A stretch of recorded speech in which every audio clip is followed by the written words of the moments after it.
Lumaki ako sa Pinas kung saan ang tuli or circumcision ay hindi lang isang medical procedure. Isa tong tradisyon at isang marka ng pagiging lalaki. Pero dito sa Canada, ibang usapan. As a Filipino parent, napapaisip ako, itutuloy ko ba ang tradisyon or hahayaan ko ang anak ko na magdesisyon?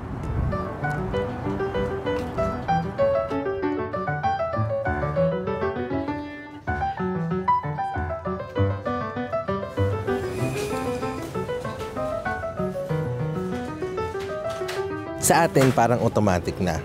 Ang mga bata kadalasang nagpapatuli sa edad na 8 to 12. Kadalasan tuwing summer. Pwede sa ospital, pero marami pa rin ang dumadaan sa mas tradisyonal na paraan.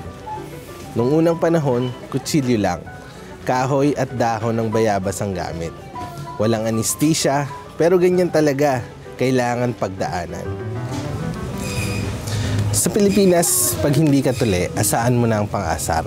Kasi parang expected ka na gawin ito. Para sa iba, hindi lang ito tungkol sa kalinisan. Ito'y tungkol sa initiation ng pagiging lalaki.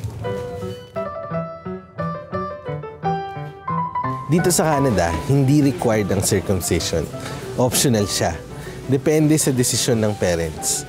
May ibang naniniwala sa medical benefits pero maraming nagsasabing hindi na siya kailangan.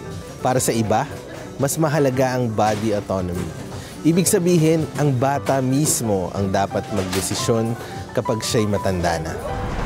Unlike sa Pinas na parang initiation to manhood, dito sa Canada, walang pressure, walang expectation.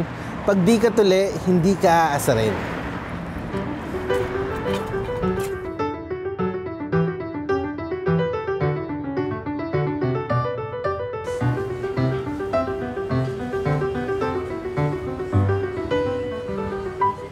So paano to? Ako, lumaki sa isang kultura na di pwedeng hindi tuli.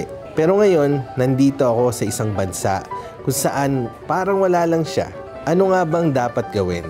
Tradisyon ba ang dapat masunod? O panahon na para hayaan ng mga anak natin na sila mismo ang mamili? Honestly, wala akong perfect na sagot. Pero siguro yun ang point. Yung dating iniisip ko na standard, cultural lang pala. At bilang magulang, hindi lang natin responsibilidad ang ipasa ang tradisyon, kundi turuan ng mga anak natin na pumili para sa kanila.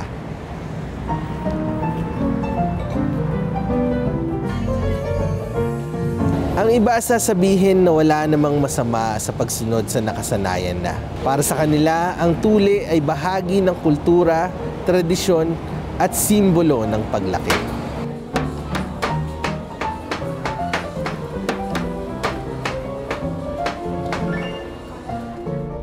Pero sa panahon ngayon, nagbabago ang pananaw natin sa maraming bagay.